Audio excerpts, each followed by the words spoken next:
Grandes realizações nascem de grandes desejos. Nenhuma conquista que realmente transforma uma vida começa com uma vontade fraca, tímida, insegura demais para sustentar o processo.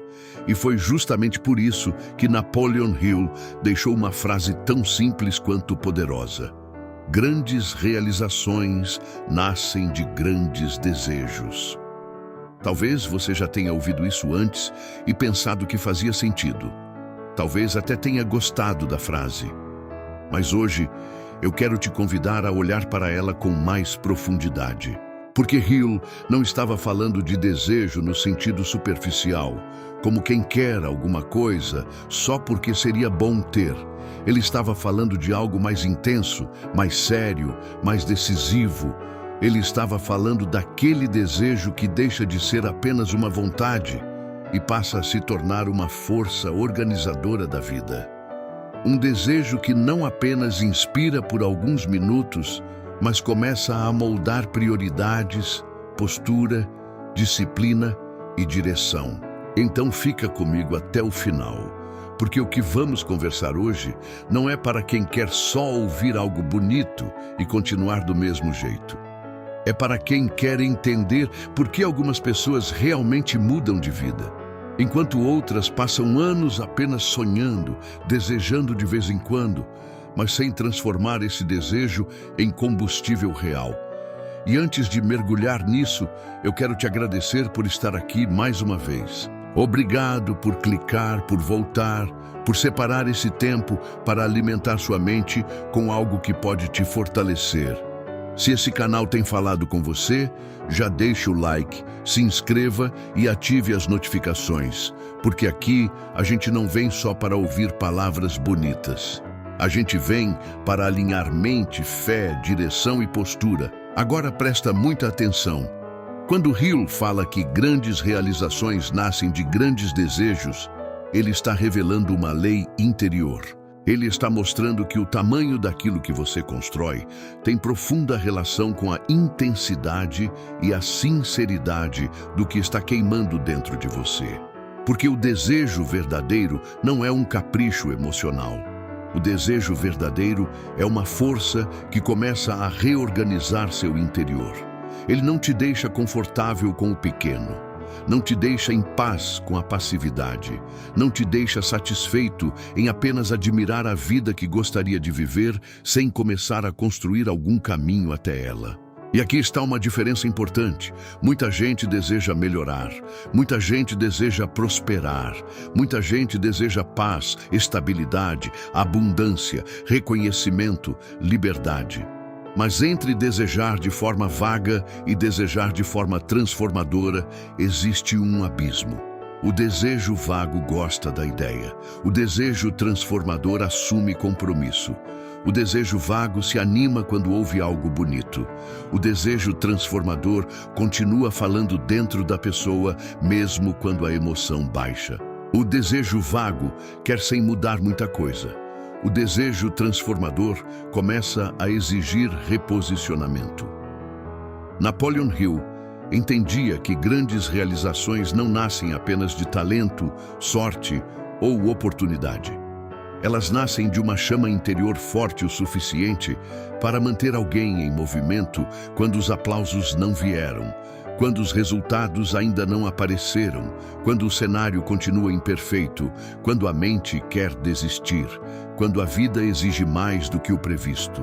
É esse desejo mais profundo que impede a pessoa de se acomodar por completo. É ele que faz alguém levantar de novo, recomeçar, corrigir, aprender, insistir, reorganizar o foco. Quero abrir aqui um parêntese breve. Se esse tipo de conteúdo fala com você de uma forma mais profunda, existe uma área de membros feita com muito carinho para quem quer fortalecer a mente, amadurecer a fé e construir uma mudança com mais constância. É um espaço para quem sente que não precisa só de motivação momentânea, mas de ambiente certo para sustentar crescimento real. Voltando ao centro da conversa. Talvez o maior problema de muita gente hoje não seja falta de capacidade. Talvez seja falta de contato verdadeiro com o próprio desejo. Porque existe uma diferença enorme entre dizer que quer algo e realmente querer, a ponto de reorganizar a vida em função disso. Há pessoas que falam em prosperidade, mas continuam entregando seus dias à distração. Falam em mudança, mas continuam alimentando hábitos que enfraquecem. Falam em paz, mas continuam nutrindo caos mental, emocional e verbal. Ou seja, admiram a ideia de uma nova fase, mas ainda não chegaram ao nível de desejo que produz ruptura com a antiga.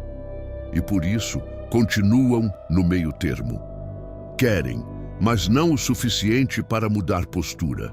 Sonham, mas não o suficiente para sustentar disciplina. Gostam da visão, mas ainda não a ponto de fazer dela uma prioridade séria.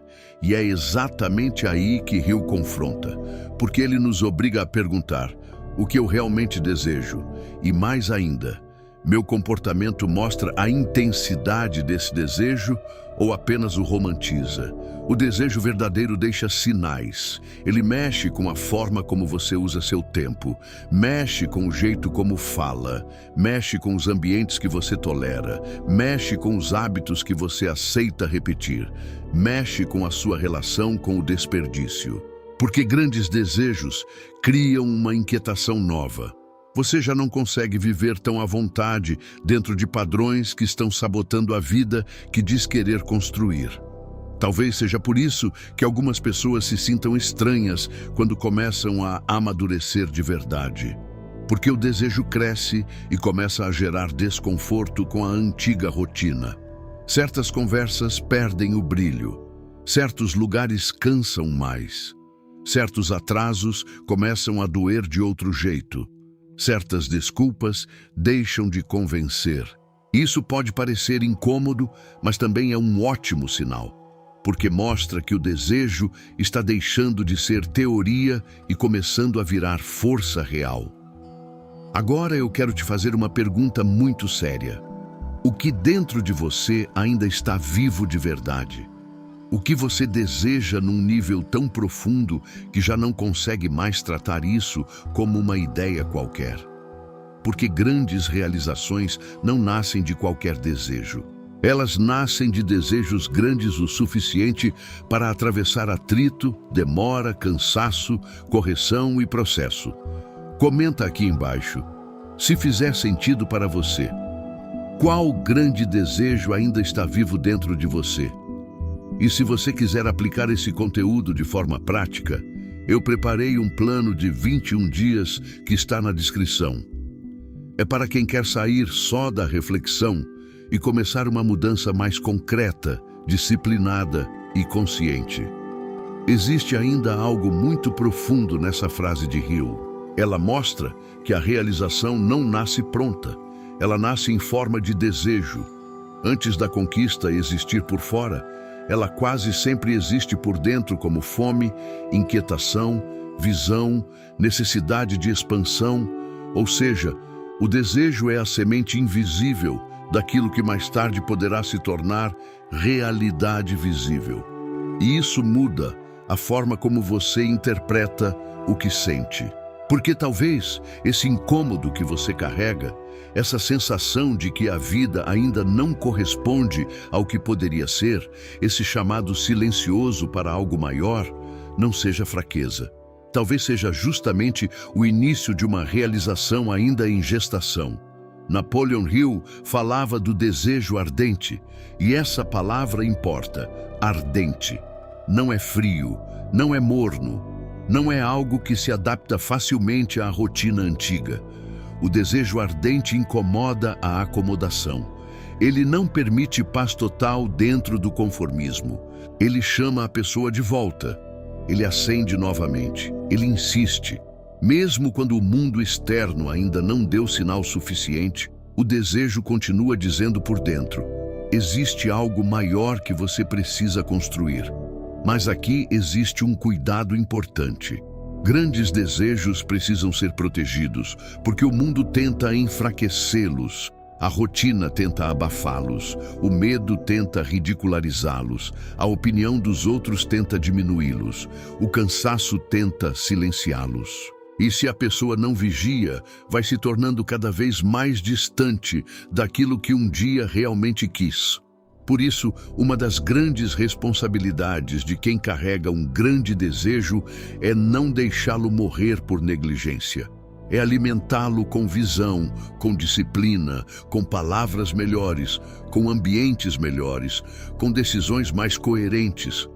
Talvez o que esteja faltando para muita gente não seja mais prova, mais apoio ou mais sorte. Talvez esteja faltando coragem para levar a sério o próprio desejo. Parar de tratá-lo como fantasia, parar de adiá-lo para um dia ideal, parar de escondê-lo atrás de desculpas elegantes, parar de fingir que não sente essa inquietação por algo maior. Porque o desejo grande não vem para ser admirado de longe, ele vem para ser honrado com postura. E quando isso acontece, algo muda. A pessoa começa a construir a própria vida com mais intenção, passa a respeitar mais o processo, deixa de brincar tanto com o próprio futuro, começa a escolher melhor no que gasta energia, começa a entender que a realização não aparecerá primeiro para convencê-la a começar. Ela terá que começar porque o desejo se tornou forte demais para continuar sendo ignorado. No fim, Hill tinha razão. Grandes realizações nascem de grandes desejos, não de vontades tímidas, não de sonhos ocasionais, não de intenções que mudam a cada emoção, mas de desejos grandes o suficiente para atravessar o processo e continuar chamando você de volta para a vida que ainda precisa ser construída. Talvez a sua realização ainda não tenha aparecido por fora. Mas se existe um grande desejo vivo aí dentro, então talvez a semente já esteja presente, e se a semente está viva, o ponto de partida já começou. Se esse conteúdo falou com você, curta, compartilhe e comenta aqui embaixo. Meu desejo vai sustentar minha realização. E para quem quer aprofundar esse processo com mais prática e direção, o plano de 21 dias está na descrição. E meu convite final, com carinho e sinceridade, é este. Venha para a área de membros se você sente que precisa de continuidade, profundidade e ambiente certo para sustentar o que está nascendo dentro de você. Porque talvez a grande realização que você tanto espera ainda não tenha aparecido por fora. Mas, se o grande desejo já acendeu por dentro, então a origem dela já está viva.